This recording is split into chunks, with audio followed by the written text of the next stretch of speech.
What are the Cleveland Browns' keys to the season? What do the Cleveland Browns need to do, and what players do they need to step up to have a successful season in 2023? Now, let's start off on the defensive end of the football. They need this run defense to improve. The Cleveland Browns were not great stopping the run last year. They were 25th in the NFL in rushing yards per game allowed. And if they're going to have a chance at being able to make it to the playoffs, this run defense is going to have to improve in a major way this year, because you're in a division where you have three other teams who are really good at running the football. The Cincinnati Bengals have Joe Mixon. You already know with the Baltimore Ravens, not only are they deep at running back, but they also have Lamar Jackson, who is a different animal when it comes to what he does when he decides to run the football. And then you got the Pittsburgh Steelers.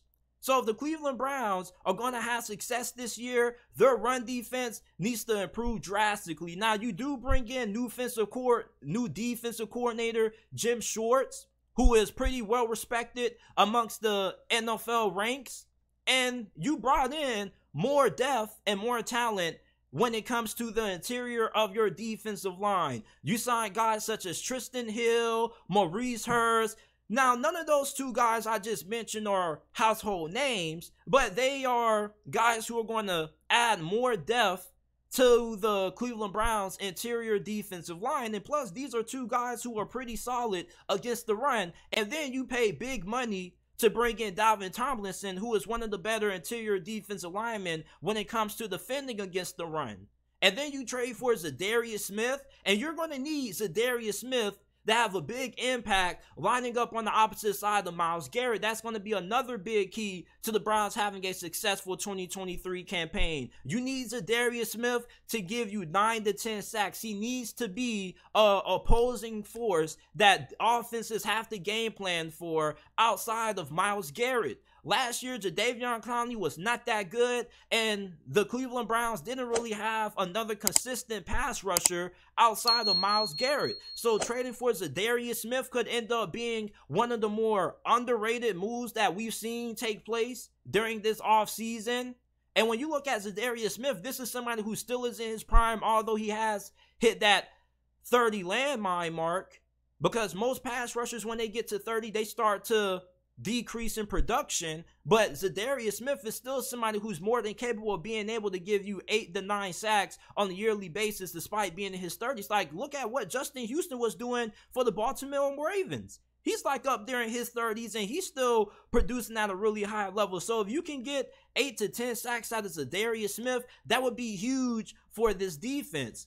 Now, offensively, right, they need Deshaun Watson to bounce back this year. And this is probably the most important key for the Cleveland Browns this season. If Deshaun Watson doesn't bounce back this year, the Browns are not going to be that good. You're playing in probably the toughest division in the NFL this year. You got two quarterbacks who are MVP caliber. Lamar Jackson, who already won one, and Joe Burrow, who is the second best QB behind Patrick Mahomes right now. And both the Ravens and the Cincinnati Bengals are Super Bowl caliber football teams. And the Pittsburgh Steelers, although they aren't on the same level as the Ravens and the Bengals, they're a young team on the rise. So for the Cleveland Browns, if you can't get at least above average QB play out of Deshaun Watson this year, you're going to be in a lot of trouble. Kenny Pickett could end up being in ascension mode in year 2. Year 2 is where a lot of young quarterbacks start to hit their strides. That's where you start to figure out if you have the guy at QB or not. So if Kenny Pickett ends up taking that next step in his development, the Steelers are going to be a problem because they already have a good roster, and you already know what the Bengals and Ravens are capable of when everybody's able to stay healthy. So if Deshaun Watson can't play at a high level for the Browns, not only are they not going to have a shot at being able to make it to the playoffs, but it also is going to look really bad when it comes to the front office, giving Deshaun Watson all that guaranteed money, because you're giving him $250 million guarantee for him not to play at a high level. That would be one of the worst moves in the history of the NFL. Now, for Deshaun Watson to end up playing well and bouncing back, you're going to need consistency out of your wide receivers, not named Amari Cooper. We know what Amari Cooper does. He's one of the best route runners in the league. He's a really good receiver. But who's going to end up stepping up behind him? Okay, you traded for Elijah Moore, who's been getting a lot of great reviews so far, coming from his OTAs and minicamp sessions with the Browns. You got Donovan Peoples-Jones, who is a young receiver that has a lot of potential and upside. You got Cedric Tillman, who I felt was the most underrated wide receiver coming out of this past year's draft from Tennessee. So you do have talent at wide receiver behind Amari Cooper. It's just about who's going to end up stepping up and producing at a consistent level for you there. And lastly, I think that Jerome Ford is going to have a breakout season. Jerome Ford was a late round steal in last year's draft by the Cleveland Browns out of Cincinnati. I thought that he was a top 3 running back coming out of that draft class. He's great after contact, has fantastic vision. I don't think the Cleveland Browns are losing anything getting rid of Kareem Hunt. Like, them drafting Jerome Ford and moving on from Kareem Hunt after last season, I felt was always the plan for them.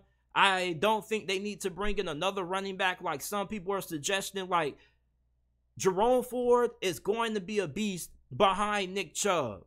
So these are my keys to success, what the Cleveland Browns need to do to have a successful season. Let me know if there are some things that you think I should have added on here. What do you feel the Browns need to do to have success during the 2023 NFL season? Let me know down in the comment section down below.